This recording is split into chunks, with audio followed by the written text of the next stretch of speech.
The year was 39 AD, and something unspeakable was happening inside the marble walls of Rome's most sacred palace. While citizens celebrated their young emperor's reign in the streets below, a darkness was spreading through the Palatine Hill that would consume the daughters of Rome's noblest families. What began as imperial summons would become a nightmare so twisted that historians have spent centuries trying to understand how one man could orchestrate such systematic horror. Tonight, we're going to uncover the truth about what really happened inside Caligula's palace. The reality of what he did to the young women brought to serve him makes the most disturbing accounts you've heard seem merciful by comparison. This isn't just another story about Roman excess. This is about the methodical destruction of innocence, the weaponization of power, and the creation of a hell disguised as paradise. If you think you know the depths of human cruelty, you're about to discover how wrong you are. What Caligula created wasn't just abuse. It was an entire system designed to break the human spirit in the most calculated way possible. And by the time we're finished examining the evidence, you'll understand why Rome tried so desperately to erase every trace of what happened in those chambers. But before we dive into the horror that awaited these young women, we need to understand how a monster is made. Because Caligula didn't emerge from nothing. He was forged in the fires of betrayal, shaped by cruelty, and molded by a system that taught him the most dangerous lesson any human can learn. That with enough power, you can transform other people into objects for your entertainment. The boy who would become Rome's most notorious emperor was born Gaius Julius Caesar Augustus Germanicus. His father, Germanicus, was everything Rome admired. A brilliant general, a devoted family man, and a leader who commanded respect through honor rather than fear. Young Gaius should have inherited these virtues. Instead, he inherited something far more toxic. His childhood unfolded not in peaceful gardens or scholarly halls, but in the brutal reality of military camps along Rome's most dangerous frontiers. The soldiers loved seeing their commander's son dressed in miniature armor, marching alongside the legions. They called him Caligula, meaning little boot, a nickname that seemed innocent enough at the time. But even then, something was twisting inside the boy's mind. He was learning that power came from the ability to command others, to make grown men obey with nothing more than a gesture or a word. The first crack in his soul came when his beloved father died under mysterious circumstances. Many suspected poison, others whispered of political assassination. But for young Caligula, the cause mattered less than the result. Overnight, his world collapsed. The boy, who had been the pride of Rome's greatest general, became a target. He watched helplessly as Emperor Tiberius systematically destroyed his family, exiling his mother, imprisoning his brothers, and eliminating anyone who might threaten the imperial succession. Then came the years that would complete his transformation from victim to monster. Tiberius summoned the teenage Caligula to live with him on the island of Capri. What Rome imagined as a peaceful retirement was actually something far more sinister. For 6 agonizing years, Caligula lived under the constant threat of death, forced to smile at the man who had murdered his family, compelled to show gratitude to his tormentor. On Capri, he learned the most dangerous skill any future tyrant can master: how to hide his true feelings behind a mask of compliance, how to swallow rage until it fermented into something poisonous, how to survive by becoming exactly what his oppressor wanted to see, while nurturing a hatred so pure it would eventually consume everything around him. The island became his university of cruelty. He studied Tiberius like a scholar studies ancient texts, memorizing every technique of intimidation, every method of psychological torture, every way to use fear as a weapon. But more importantly, he learned that the only way to ensure you never become a victim again is to make sure everyone else becomes your victim first. When Tiberius finally died in 37 AD, Rome erupted in celebration. The son of beloved Germanicus had come to save them from the paranoid tyrant who had terrorized the empire for decades. Caligula, now 24 years old, appeared to be everything they had hoped for. He freed political prisoners, recalled exiles, distributed generous bonuses to the Praetorian Guard, and threw lavish games for the people. For 8 glorious months, it seemed like Rome had been reborn. The young emperor showed mercy, wisdom, and generosity. He honored his father's memory, restored dignity to the Senate, and seemed to embody the noble virtues that had made Rome great. Citizens who had lived in fear under Tiberius finally dared to hope again.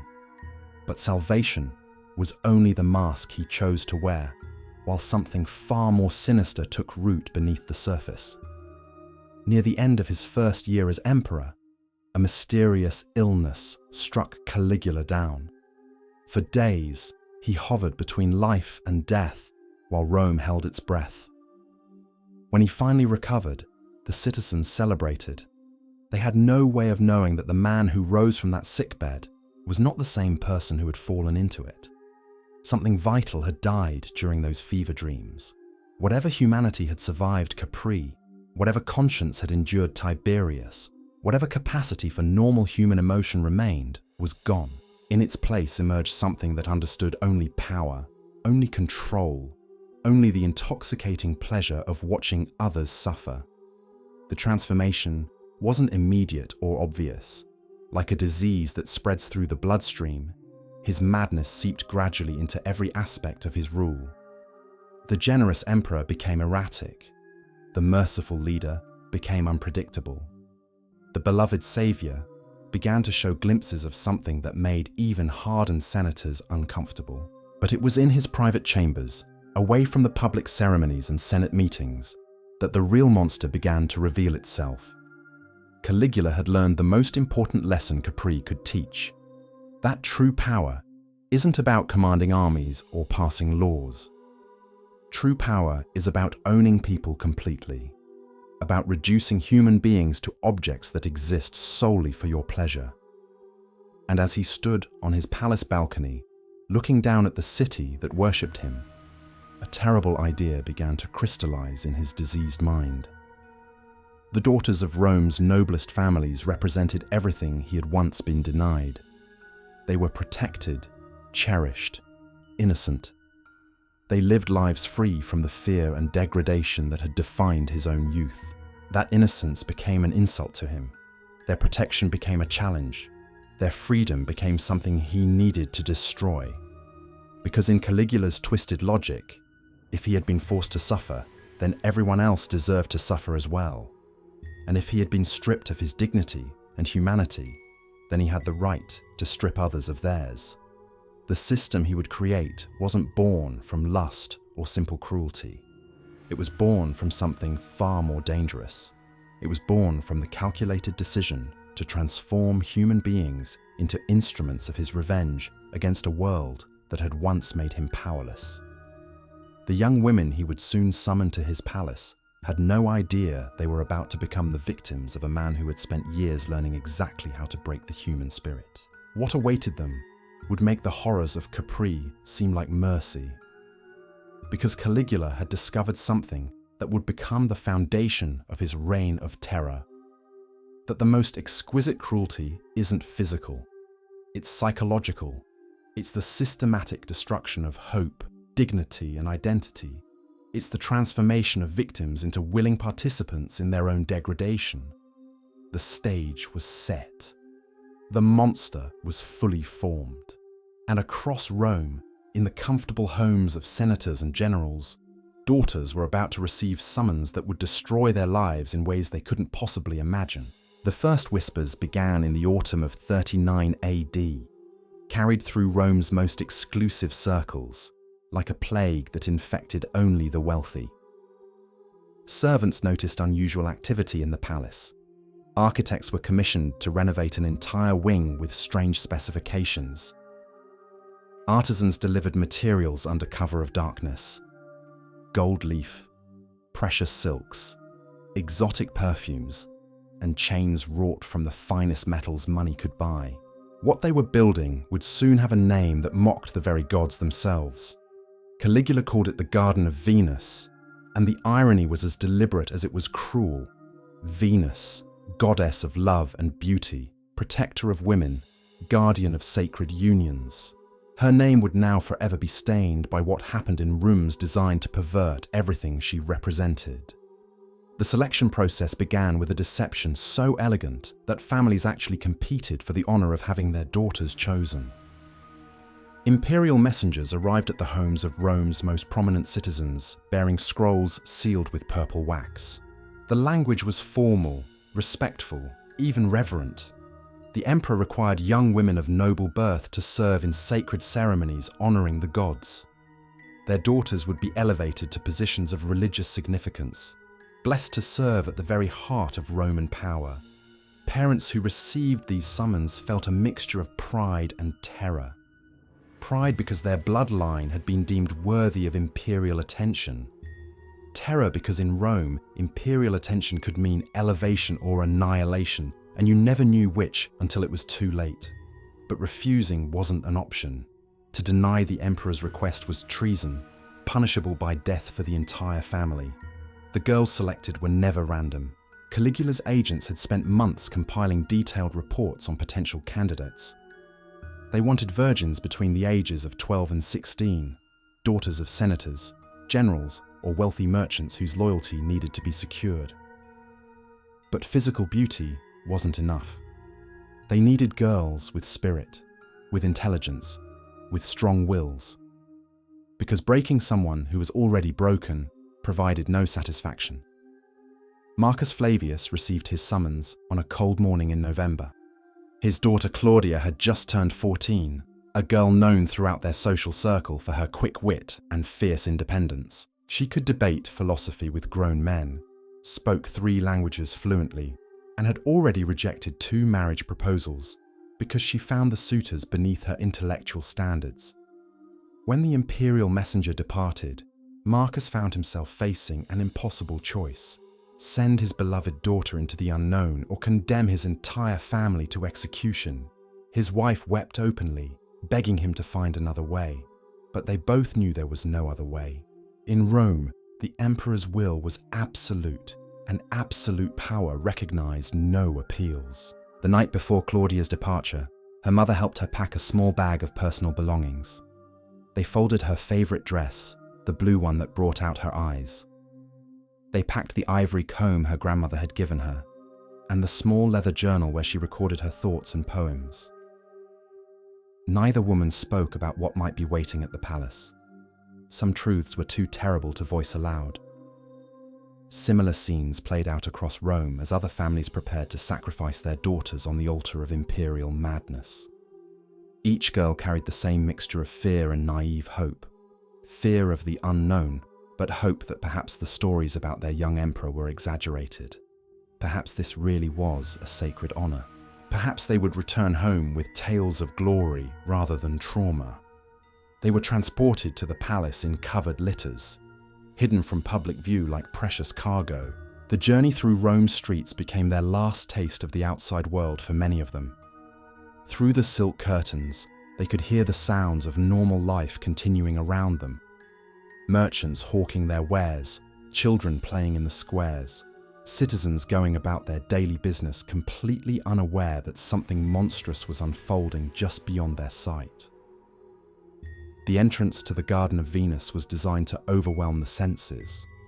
Marble floors inlaid with precious stones created patterns that seemed to move in the flickering torchlight. Walls were painted with scenes from mythology, but not the heroic tales Romans usually favored. These depicted gods taking mortal women by force, transformations that began in beauty and ended in violation. The scent that filled the air was intoxicating and nauseating at the same time. Rare incense from the furthest reaches of the empire mixed with something else, something organic and unsettling that the girls couldn't quite identify. They would later learn it was the smell of fear, sweat, and desperation that had soaked into the very stones. Servants moved through the corridors like ghosts, their faces carefully blank, their movements precise and silent. They had learned not to see, not to hear, not to react to anything that happened within these walls. Their survival depended on becoming invisible, on perfecting the art of witnessing horror without acknowledging its existence. The girls were separated immediately upon arrival. Each was assigned to her own chamber, beautifully appointed, but unmistakably a cell. The doors had no locks on the inside, only on the outside. The windows were positioned too high to reach and barred with decorative ironwork that was stronger than it appeared. Every luxury was provided except the one thing that mattered most, the ability to leave. Their first meal in the Garden of Venus became a lesson in the psychology of captivity. The food was exquisite, prepared by the finest cooks in the empire. Roasted peacock with honey glaze, wine aged in amphorae that cost more than most citizens earned in a lifetime, fruits imported from distant provinces. But the message was clear. You will be fed like livestock before slaughter. You will be fattened and pampered and prepared for consumption. The waiting began that first night and never truly ended. They were told the emperor would summon them when he was ready, but not when that might be. Hours became days. Days became weeks. The psychological torture of anticipation proved more effective than any physical restraint. They lay awake listening for footsteps in the corridor, for the sound of keys in locks, for voices that might signal their fate was about to be decided. Some girls tried to maintain their sanity through routine. They exercised in their chambers, recited poetry, practiced mathematics in their heads. Others retreated into sleep, spending as many hours as possible in dreams where they could still imagine themselves free. A few attempted to communicate with each other through the walls, tapping out messages in code. But the servants quickly put a stop to such activities. The isolation was methodical and complete. They were not allowed to see each other except during certain supervised activities. No letters could be sent or received. No news from the outside world penetrated their gilded prison. They existed in a bubble of luxury and terror, cut off from everything that had once defined their lives. When Caligula finally made his first appearance in the Garden of Venus, it was with all the ceremony of a god descending to visit mortals. He arrived accompanied by a retinue of guards, advisors, and court officials who watched his every move with the nervous attention of men who knew their lives depended on pleasing an unpredictable master. The girls were assembled in the central courtyard, arranged in a line like merchandise awaiting inspection. They had been bathed, perfumed, and dressed in transparent silk garments that revealed more than they concealed. The fabric clung to their bodies like a second skin, simultaneously beautiful and degrading, a reminder that they were now ornaments rather than people. Caligula moved slowly down the line, examining each girl with the detached interest of a buyer evaluating livestock. He commented on their physical attributes as if they couldn't hear him, discussing their bodies with his companions in clinical detail. Some he praised, others he criticized, but his tone remained consistently casual, as if he were discussing the quality of horses or the ripeness of fruit. But it was what happened after this initial inspection that revealed the true nature of his system. Rather than immediately selecting victims for abuse, he dismissed them all back to their chambers. The real torture wasn't going to be physical violence. It was going to be the slow, methodical destruction of their minds through carefully calibrated psychological warfare. The next phase of their ordeal began with a series of seemingly random rewards and punishments. One girl might receive an expensive necklace for no apparent reason, while another would have her meals reduced to bread and water. The criteria for these decisions were never explained, never consistent, never predictable. The message was clear. Your fate depends entirely on the whims of a madman, and there is nothing you can do to influence it. This unpredictability served a specific purpose. It prevented the girls from developing any sense of control over their situation. They couldn't identify behaviors that might protect them, or actions that might provoke punishment. They became completely dependent on external forces for their most basic needs, their minds gradually accepting that they had no agency in determining their own fate. The psychological pressure intensified when Caligula began his practice of false releases. A girl would be told she was going home, allowed to pack her belongings, even escorted partway to the palace gates before being dragged back to her chamber. The hope that freedom was possible became another weapon in his arsenal, a way to make their captivity even more unbearable by showing them glimpses of what they could never truly have. As winter deepened into spring, the true horror of the Garden of Venus began to reveal itself. What Caligula had created wasn't just a prison or even a brothel. It was a laboratory where he could experiment with the limits of human endurance, where he could perfect techniques of domination that went far beyond simple physical abuse. He was rewriting the very concept of power, transforming it from something that controlled bodies into something that consumed souls. Souls.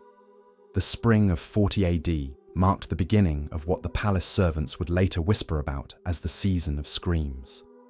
By now, the girls had endured months of psychological torment, their minds softened like clay, ready for molding. Caligula had spent this time studying each of them, learning their fears, their weaknesses, their breaking points with the methodical precision of a scholar mapping the human soul. The emperor's approach to selecting his victims followed no pattern that mortal minds could comprehend. Sometimes he chose the defiant ones, the girls who still held fire in their eyes despite months of captivity.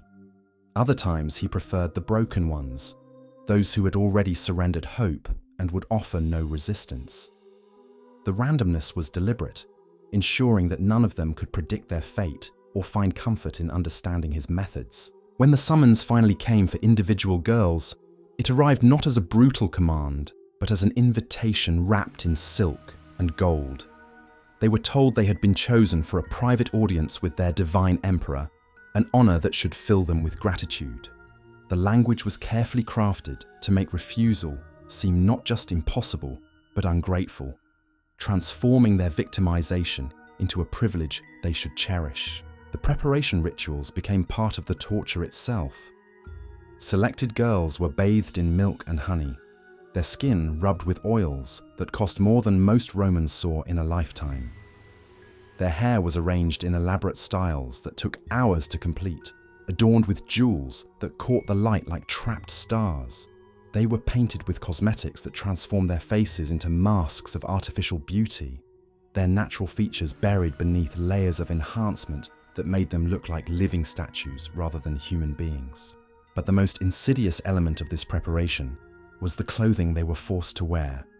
The garments were masterpieces of craftsmanship, woven from silk so fine it seemed to float around their bodies like captured mist. Yet these beautiful clothes were designed with a specific purpose that became clear only when worn. Hidden clasps could be released with a single gesture, allowing the fabric to fall away instantly. Secret openings provided access while maintaining the illusion of modesty. Every thread was positioned to facilitate their degradation while preserving the aesthetic of imperial luxury. The chambers where these private audiences took place had been designed by architects who understood that environment shapes experience. The rooms were neither dungeons nor bedchambers, but something far more sophisticated. They resembled temples, complete with altars, religious imagery, and incense that created an atmosphere of sacred ritual. The message was unmistakable. What was about to happen was not merely abuse, but a holy rite in which they were privileged to participate. Caligula's genius for cruelty revealed itself in how he transformed the actual encounters. He did not simply assault his victims like some common criminal. Instead, he created elaborate scenarios where they were forced to participate in their own violation. He would demand they express gratitude for his attention, require them to beg for his favor, insist they demonstrate their worthiness to serve their god emperor. The physical abuse became secondary to the psychological destruction of forcing them to collaborate in their own degradation. the emperor's understanding of human psychology proved devastatingly effective. He alternated between kindness and cruelty with calculated precision, creating a cycle of hope and despair that rewired his victims' minds. After brutalizing a girl, he might spend hours afterward holding her tenderly, stroking her hair, whispering apologies and promises that next time would be different. These moments of false tenderness became more traumatic than the violence itself because they forced the girls to feel grateful toward their tormentor. This psychological manipulation extended beyond the immediate victims to their families. Caligula required parents to write letters expressing their joy at their daughter's service to the empire. These forced expressions of gratitude were read aloud to the girls, driving home the message that even their own families had abandoned them to their fate. The letters became weapons that severed the last emotional connections the girls had to their former lives, completing their isolation. The emperor also perfected the art of collective punishment as a tool of control. When one girl attempted to resist or showed insufficient enthusiasm for her role, others would face consequences. Food would be withheld from the entire group, privileges would be revoked, or additional humiliations would be imposed on innocent victims. This system turned the girls against each other, making solidarity impossible and ensuring that peer pressure became another instrument of compliance. The daily routines within the Garden of Venus were structured to reinforce the girls' complete dependence on their captor's whims. They were awakened at unpredictable hours, fed according to schedules that changed without notice, and given tasks that served no purpose beyond demonstrating their powerlessness. They might spend hours arranging flowers in patterns that were immediately destroyed, or copying texts that were burned before their eyes. The meaninglessness of these activities was the point, to show them that their time, their efforts, their very existence had value only when serving Caligula's pleasure. The emperor's most sophisticated torture involved the systematic destruction of identity. Each girl's name was replaced with a number or a degrading nickname chosen by Caligula himself. Their personal belongings were confiscated and redistributed randomly among the group, breaking their connections to their past selves. They were forbidden from discussing their families, their homes, or their former lives. Gradually, they began to forget who they had been before entering the Garden of Venus, becoming blank canvases on which the emperor could paint new identities of his choosing. As months passed, the physical toll of their ordeal became visible even beneath the cosmetics and fine clothing. The girls developed nervous tics, sudden tremors that seized their hands without warning. Their sleep became fitful and brief, interrupted by nightmares that left them screaming in the darkness. Many stopped eating voluntarily, their bodies rejecting nourishment as if life itself had become unbearable. Weight loss made their expensive garments hang loose on skeletal frames, transforming them into living ghosts haunting the marble corridors. The emperor's physicians were summoned regularly to examine the girls, not out of concern for their welfare, but to ensure they remained functional for their intended purposes. These medical examinations became additional opportunities for humiliation, as the girls were prodded and inspected like livestock, while Caligula observed and commented on their deteriorating condition.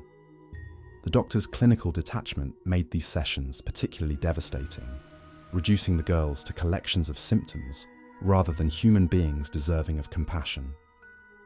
Mental deterioration followed predictable patterns that Caligula studied with academic interest. First came denial, as the girls insisted to themselves that this nightmare would end soon. Then anger, which he systematically crushed through punishment and manipulation. Bargaining followed, with desperate attempts to negotiate better treatment through compliance.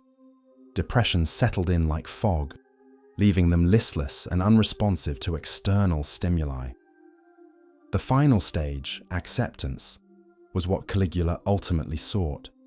Complete surrender of will, the transformation of independent human beings into extensions of his desires. Some girls attempted escape, though the palace's security made such efforts futile. Those caught were not executed, but subjected to punishments designed to terrorize the others. They might be forced to crawl through the corridors on their hands and knees for days, or confined to spaces too small to stand upright, or deprived of sleep until hallucinations began. The message was clear. Death would be merciful compared to the consequences of defiance. The emperor's control extended beyond physical confinement to the manipulation of hope itself. Occasionally, he would allow a girl to write a letter home, only to burn it before her eyes. He might promise freedom to those who pleased him most, then laugh at their gullibility when they believed his words. False releases became routine, with girls led to the palace gates only to be dragged back at the last moment. These cruel games served to make genuine hope impossible while keeping the girls emotionally invested in their captor's approval. By the summer of 40 AD, the Garden of Venus had become a monument to human suffering, disguised as imperial luxury.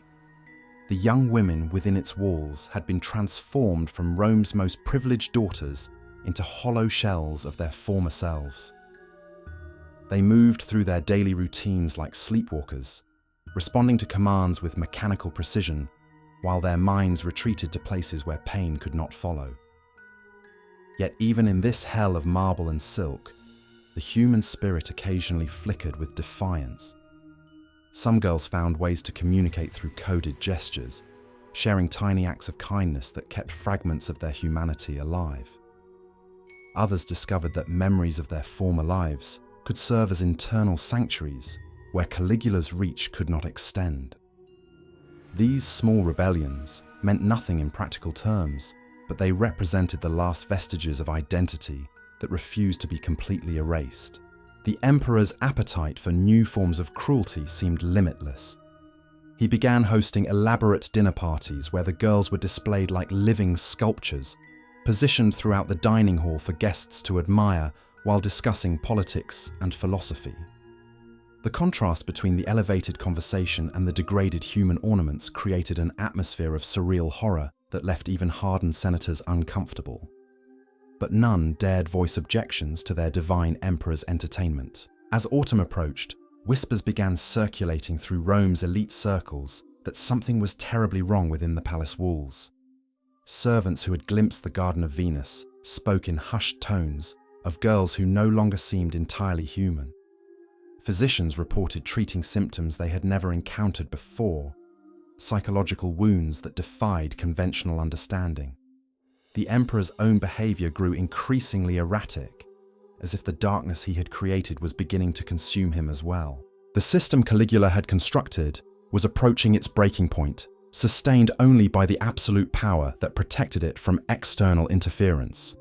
But power built on cruelty contains the seeds of its own destruction, and forces were already gathering that would eventually bring this nightmare to its inevitable conclusion. The girls trapped within the Garden of Venus could not know that their suffering was finally nearing its end, or that their tormentor's reign of terror would soon collapse under the weight of its own evil. The weight of its own evil. The winter of 40 AD brought changes to the Garden of Venus that even the most broken spirits could sense. Caligula's madness had evolved beyond individual cruelty into something more systematic, more deliberately orchestrated. He had grown bored with simple degradation and began experimenting with psychological techniques that would have impressed the most skilled torturers of antiquity. The emperor had discovered that true power lay not in breaking bodies, but in rewriting the very foundations of human identity. His latest innovation involved the careful manipulation of memory itself. Girls who had been in the palace longest found themselves unable to recall specific details about their former lives. Names of siblings became fuzzy. The faces of parents grew indistinct. Childhood memories that had once provided comfort began dissolving like salt in water. This wasn't the natural fading that comes with time and trauma. It was something far more deliberate.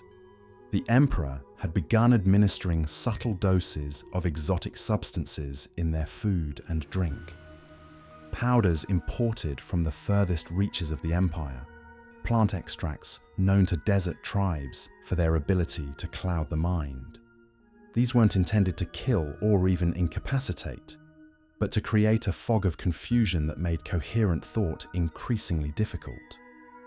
The girls found themselves struggling to maintain conversations, losing threads of reasoning mid-sentence, unable to focus on escape plans or resistance strategies. Marcus Aurelius Corvus, one of the palace physicians, kept detailed records of these experiments in a journal he hid beneath loose stones in his private chambers. His notes reveal the calculated nature of Caligula's psychological assault. Different girls received different combinations of substances, their reactions carefully monitored and documented. Some concoctions induced vivid nightmares that blurred the line between sleep and waking horror. Others created a dreamy compliance that made resistance feel pointless and exhausting. The doctor's writings, discovered centuries later during renovations, provide chilling insights into the emperor's methodology. He describes how Caligula would observe the girls through hidden passages, studying their responses to various treatments, like a scholar examining specimens. The emperor took particular interest in the point at which defiance transformed into acceptance, noting the exact moments when a girl's eyes lost their final spark of rebellion. But perhaps the most insidious aspect of this chemical manipulation was how it affected the girl's perception of time. Days blended into nights without clear distinction. Weeks passed in a haze where yesterday felt like a distant memory and tomorrow seemed impossible to imagine. This temporal disorientation served multiple purposes, making escape planning nearly impossible, while creating a sense that their captivity was eternal and unchangeable. The physical environment of the Garden of Venus was modified to reinforce these psychological effects. Mirrors were positioned at strategic angles throughout the corridors, creating reflections that seemed to multiply infinitely. The girls would catch glimpses of themselves from unexpected directions, often failing to immediately recognize their own faces beneath the layers of paint and decoration. These visual tricks contributed to the erosion of self-recognition that was central to Caligula's system of control. Sound became another weapon in his arsenal. The palace acoustics were deliberately designed to carry whispers and echoes in confusing patterns. A girl might hear her name called from an empty hallway, or catch fragments of conversations that seemed to be about her but originated from unknown sources. These auditory illusions created a constant state of hypervigilance, leaving the victims exhausted from trying to interpret signals that had no real meaning. The emperor's dinner parties evolved into increasingly elaborate theatrical productions, where the boundaries between performance and reality dissolved completely. The girls were no longer simply displayed as living decorations, but forced to participate in complex scenarios that Caligula directed like a demented playwright. They might be required to reenact scenes from mythology, playing goddesses who were transformed into mortals as punishment for defying the gods. The symbolism was never subtle, and the message was always the same. Resistance to divine authority led inevitably to degradation. These performances served multiple audiences simultaneously. Roman senators and generals who attended the dinners understood they were witnessing demonstrations of imperial power that could easily be turned against them. Foreign ambassadors recognized the displays as warnings about what happened to those who opposed Rome's interests. But for the girls themselves, the performances represented the final destruction of any distinction between their public and private selves. The most psychologically devastating aspect of these theatrical displays was how they forced the victims to become active participants in their own humiliation. Caligula would not simply abuse them and move on. Instead, he required them to express gratitude for the experience, to smile while recounting their degradation to dinner guests, to compete with each other for his attention and approval. This inversion of normal human responses created cognitive dissonance so severe that many girls began experiencing complete breaks from reality. Dr. Corvus documented cases where girls would speak to invisible companions, carrying on elaborate conversations with people who existed only in their fractured minds. Others developed multiple personalities, shifting between their original selves and the personas Caligula had imposed upon them. Some retreated so completely into fantasy that they became unable to distinguish between their imagined worlds and the marble halls where their bodies remained trapped. The emperor's fascination with psychological experimentation extended to detailed studies of how different types of trauma affected various personality types. Girls from military families responded differently than those raised in purely academic households. Those with strong religious backgrounds showed distinct patterns of breakdown compared to daughters of merchants or artisans. Caligula compiled these observations into what modern psychologists would recognize as an early manual of systematic psychological torture.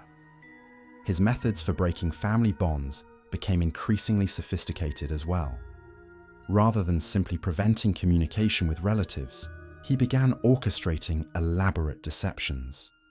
Forged letters would arrive claiming that parents had died or siblings had been sold into slavery. False messengers would deliver news that families had disowned their daughters for bringing shame upon their houses. These manufactured betrayals served to sever emotional connections that might have provided psychological anchors for the victims. The isolation created by these deceptions was so complete that some girls began to question whether their families had ever truly existed. The combination of memory-altering substances, temporal disorientation, and manufactured evidence of abandonment created a reality where their previous lives seemed like elaborate dreams rather than actual experiences. This erasure of personal history was perhaps Caligula's greatest achievement in the systematic destruction of human identity. Winter deepened, and with it came new horrors that tested even the emperor's capacity for innovation. He began experimenting with sensory deprivation, confining girls in chambers where sound was muffled and light carefully controlled. These rooms became laboratories for studying how isolation affected the human psyche when combined with his chemical treatments. Some victims emerged from these experiences, claiming to have received visions from the gods, commanding them to serve their emperor more faithfully. The religious aspects of his torture became more pronounced as Caligula's delusions of divinity intensified. He declared himself Jupiter incarnate and demanded that the girls worship him with rituals he invented specifically for the purpose. These ceremonies combined elements of traditional Roman religion with practices borrowed from mystery cults and Eastern traditions, creating hybrid rites that felt both familiar and profoundly wrong to participants raised in conventional faiths. Girls were forced to memorize complex prayers praising Caligula's divine nature, to perform ritual dances that celebrated their own subjugation, and to participate in mock sacrifices where their dignity and independence were symbolically offered to their god emperor. These religious perversions served to sanctify their abuse in language that made resistance seem not just futile, but actually blasphemous. As spring approached, the cumulative effects of months of systematic psychological assault became impossible to hide, even from casual observers. Palace servants whispered about girls who moved like sleepwalkers, their eyes reflecting nothing but emptiness. Visiting dignitaries noted the unnatural stillness that pervaded the Garden of Venus, a quiet so complete it seemed to absorb sound rather than simply marking its absence. The emperor's own behavior showed signs of the corruption that infected his creation. He began experiencing episodes of rage so intense that furniture would be destroyed and servants beaten for imagined offenses. His sleep became fitful and brief, interrupted by nightmares that left him screaming about invisible enemies and impossible betrayals. The darkness he had created was consuming its creator, though he remained too mad to recognize the irony. Palace physicians reported treating Caligula for symptoms that seemed to mirror those afflicting his victims: headaches that lasted for days, vision problems that made reading difficult, and memory lapses that left him confused about recent events. Some theorized that the emperor was accidentally poisoning himself with the same substances he used to control the girls. Others suggested that the psychological strain of maintaining such elaborate systems of cruelty was causing his own mind to fracture, But perhaps the most disturbing development was how Caligula began treating the broken girls as oracles, whose damaged minds could provide divine insights. He would spend hours questioning them about their visions and hallucinations, interpreting their disconnected responses as prophecies about his future greatness. The emperor had created a feedback loop where his victims' trauma-induced delusions reinforced his own megalomaniacal beliefs. The systematic destruction of human dignity that defined the Garden of Venus had reached a crescendo by the early months of 41 AD. What had begun as simple abuse had evolved into something resembling an industrial process for manufacturing psychological destruction. Each element of the system worked in harmony with the others, creating a machine of suffering so efficient that it seemed to operate according to its own internal logic rather than the whims of its creator. Yet even as this nightmare reached its most refined form, forces were gathering that would soon bring the entire edifice crashing down. The emperor's increasing erraticism had begun alienating the very people whose support kept him in power. Senators who had tolerated his excesses when they remained within bounds were growing nervous about a ruler who seemed to recognize no limits at all. The Praetorian Guard, whose loyalty had been purchased with gold and fear, began questioning whether their oath of protection extended to a man who might destroy the empire itself in pursuit of his twisted pleasures. In the marble corridors of the Garden of Venus, the girls who remained functional enough to observe their surroundings began noticing subtle changes in their guards' behavior. Conversations stopped more abruptly when they approached. Glances lingered longer on their faces, as if the soldiers were beginning to see them as human beings rather than imperial property. These tiny shifts in atmosphere were imperceptible to minds clouded by months of chemical manipulation, but they marked the beginning of the end for Caligula's reign of systematic horror. The emperor himself remained oblivious to these gathering storm clouds, too consumed by his experiments in human degradation to notice that his support was crumbling. He continued refining his techniques, planning new humiliations, and dreaming of expanding his system beyond the confines of the palace.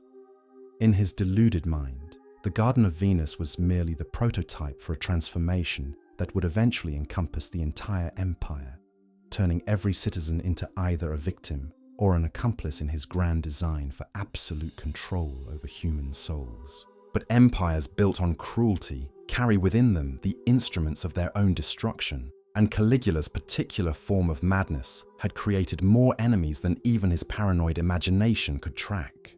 The reckoning was coming, though it would arrive too late to save most of the young women whose lives had been sacrificed on the altar of one man's limitless appetite for others' suffering. The conspiracy that would end Caligula's reign began not in the halls of power, but in the shadows where broken men nursed grievances too dangerous to voice aloud. Cassius Chaerea had served Rome faithfully for decades, his loyalty tested in battles across the empire's frontiers. He had earned his position in the Praetorian Guard through blood and sacrifice, commanding the respect of hardened soldiers who trusted him with their lives. But respect meant nothing to an emperor who saw dignity as a threat to his absolute authority. Caligula had made Chaerea the target of relentless humiliation, forcing the veteran commander to endure passwords designed to emasculate him before his own men. When receiving the daily watchwords, Chaerea would be given phrases like Venus or Priapus, words that transformed military protocol into sexual mockery, reducing a decorated soldier to the emperor's personal entertainment. The final insult came during a public ceremony where Caligula demanded that Chaerea kiss his ring while the entire Praetorian Guard watched. But instead of offering his hand in the traditional manner, the emperor extended his middle finger, forcing the commander to perform an act of submission so degrading that even hardened courtiers looked away in embarrassment. The laughter that followed echoed through the palace corridors like the sound of empire cracking at its foundations. Other conspirators joined Chaerea not from political ambition, but from personal wounds that had festered into something more dangerous than hatred. Cornelius Sabinus had watched his daughter selected for the Garden of Venus forced to smile and express gratitude while his child disappeared behind palace walls. Marcus Vinicius had seen his wife insulted at a public dinner.